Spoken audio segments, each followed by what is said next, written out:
بسم اللہ الرحمن الرحیم۔ السلام علیکم ناظرین۔ حضرت جنید بغدادی رحمۃ اللہ علیہ کی خدمت میں کسی شخص نے تحفتاً کوئی پرندہ بھیجا جس کو انہوں نے قبول فرما لیا اور ایک مدت تک اپنے پاس رکھ کر اس پرندے کو رہا کر دیا۔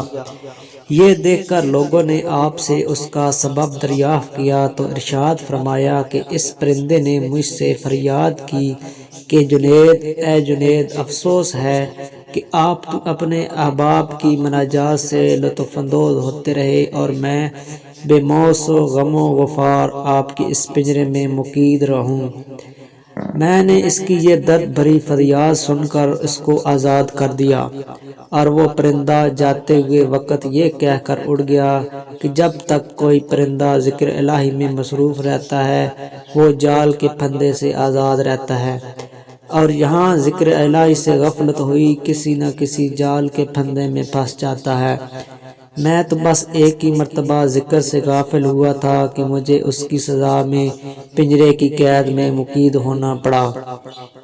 ہائے افسوس ان لوگوں کا کیا حال ہوگا جو اکثر بیشتر یاد الہی سے غافل رہتے ہیں۔ حضرت جنید بغدادی رحمۃ اللہ علیہ فرماتے ہیں کہ میں آپ سے مستقیم وعدہ کرتا ہوں کہ آپ کبھی ایسا نہ کروں گا۔ اس کے بعد کبھی کبھی وہ پرندہ حضرت جنید کی زیارت کے لیے آتا اور دسترخوان پر ان کے ساتھ بیٹھ کر کھانا کھایا کرتا تھا۔ چنانچہ جب حضرت جنید بغدادی کا انتقال ہوا اور تو وہ پرندہ بھی تڑپ کر زمین پر گرا اور اس کی بھی روح پرواز کر گئی۔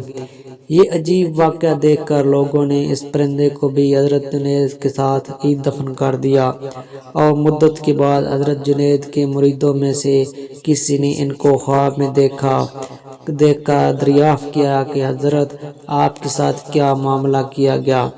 تو حضرت جنید بغدادی رحمۃ اللہ تعالی نے جواب دیا کہ اس پرندے پر رحم کرنے کی وجہ سے اللہ تعالی نے مجھ پر بھی رحم فرما دیا ہے۔